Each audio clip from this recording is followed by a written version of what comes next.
जादू टोना जैसी चीजें खतरनाक है, लेकिन जब उनका प्रयोग एक बहू के हाथों होता है तो वो कितनी मजेदार हो जाती है, खुद देखिए। रामगढ़ गांव में सुधा रहती थी। सुधा की सास उससे बड़ा काम कराती, तो पति ऐसा जो ना कभी घुमाने ले जाता और ना ही कभी कोई तोहफा लाता। बेचारी इस बात से हमेशा दुखी रहती, लेकिन एक दिन उसकी जिंदगी बदल जाती है। अरे सुधा, सारा दिन न जाने क्या क्या सपने देखती रहती है। जाकर कुछ बढ़िया सा खाना बना कर ले आ। सपना ना देखो तो क्या करूं, मेरे तो कर्म ही फूट गए जो ऐसे घर में शादी हो गई। इससे अच्छा तो माँ जी कोई फुल टाइम मेड ही रख लेते। ओहो, बढ़िया ही फुल टाइम मेड रखने वाली। मेरे बेटे के लिए तो विलायत से रिश्ते आ रहे थे। वो तो तेरे पापा ने तेरी इतनी झूठी तारीफ कर दी कि हमारा तो मन ही पिघल गया। अच्छा, विदेश से रिश्ते? वाह माँ जी वाह। अरे भगवान से तो डरिए, विलायती बहू लाकर क्या गाय का गोबर लिपवाती। बहू बहू होती है, ना वो देशी होती है ना विलायती। बहू का काम सिर्फ सास की सेवा और घर का काम होता है।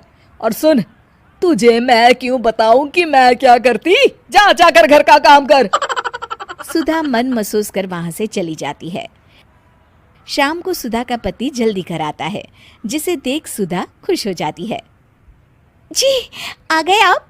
जरूर मुझे कहीं घुमाने ले जाने का प्लान होगा आपका।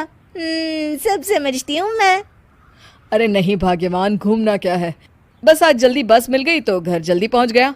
अच्छा सुनो, जरा आज शाम की चाय के साथ पकोड़े भी तल लेना, बड़ा मन कर रहा है।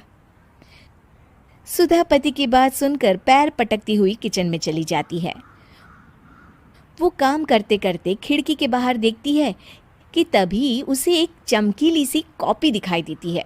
वो खिड़की से उस कॉपी को उठा लेती है और उसे खोल कर देखती है तो उसमें सुनहरे अक्षरों में लिखा होता है, जादुई किताब, इस पर जो लिखो वो सच होता है। सुधा उस किताब को देखकर खुश हो जाती है और जल्दी से पास रखी पेंसिल उठाकर उसमें लिख देती है, मेरी सास सारा काम कर दे। तभी उसकी सास किचन में आ जाती है और कहती है, अरे बहू, सारा सारा दिन लगी रहती है काम में, अब जा जाकर आराम कर ले। मैं तेरे लिए चाय और गर्मा गर्म पकोड़े लेकर आती हूँ। सुधा ये देखकर हैरान हो जाती है और कॉपी लेकर कमरे में आ जाती है। तभी वो देखती है कि उसका पति आराम से बैठकर किताब पढ़ रहा होता है। सुधा झट से कॉपी निकालकर उसमें लिखती है, मेरा पति मुझे घुमाने ले जाए। बस फिर क्या था, सुधा का पति किताब बगल में रख देता है और उससे कहता है, बहुत दिन हो गए हम कहीं घूमने नहीं गए ना, चलो कल मैं ऑफिस से छुट्टी ले लेता हूँ।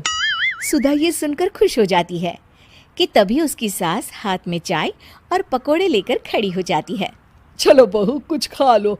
अरे किस्मत वाले हैं हम जो हमें तू मिली, वरना मेरे बेटे की शादी कहीं तय ही नहीं हो रही थी। कोई लड़की इस घर में शादी नहीं करना चाहती थी। ले बहू, खा ले।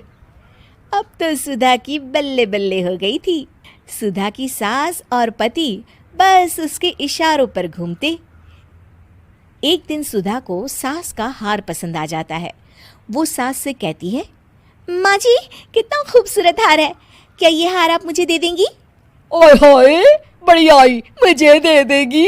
अरे तेरी माँ ने दिया है ना मुझे, जो मैं तुझे दे दूं? मैं अपने एक भी गहने तुझे कभी नहीं दूंगी। तभी सुधा अपने कमरे में जाती है और कॉपी में लिख देती है, सास के सारे गहने मेरे हो जाए। अब क्या था, थोड़ी ही देर में सास एक संदूक लेकर उसके कमरे में आ जाती है। बहू ये ले। ये क्या है माँ जी? बेटा ये मेरे गहने हैं, अब मुझ बुढ़िया पर तो ये अच्छे नहीं लगते। तेरी तो उम्र है पहनने उड़ने की, ये ले गहने तू ही रख ले। तभी सुधा की नज़र उस हार पर पड़ती है जो सासू माँ ने पहना है। और माँ जी ये हार जो आपके गले पर है? सास हार उतारते हुए कहती है, हाँ हाँ बहू ये भी ले ले।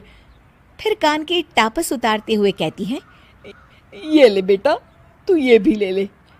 फिर एक एक कर वो अपने सारे पहने हुए गहने उतारने लगती है। ये भी ले ले बहू, ये भी ले ले। सुधा तो खुशी के मारे बौखला जाती है। हाँ हाँ, लाइए लाइए, लाइए लाइए। तभी सुधा का पति उसके पीछे आकर खड़ा हो जाता है और जोर से चिल्लाता है। अरे सुधा, क्या हुआ? क्या लाइए लाइए कर रही हो? अरे जरा कढ़ाई में तो देख लो, सारे के सारे पकोड़े जल गए। तभी सुधा की सास भी उसके सामने आ जाती है। इस लड़की से तो एक काम ठीक से नहीं होता, दिन भर सपने ही देखती रहती है। तभी सुधा को होश आता है। वो खिड़की के बाहर देखती है जहां उसे कुछ दिखाई नहीं देता। दरअसल जादुई वादुई कुछ नहीं था, वो सिर्फ एक काल्पनिक सपना था जो सुधा अपनी जिंदगी से तंग आकर देख रही।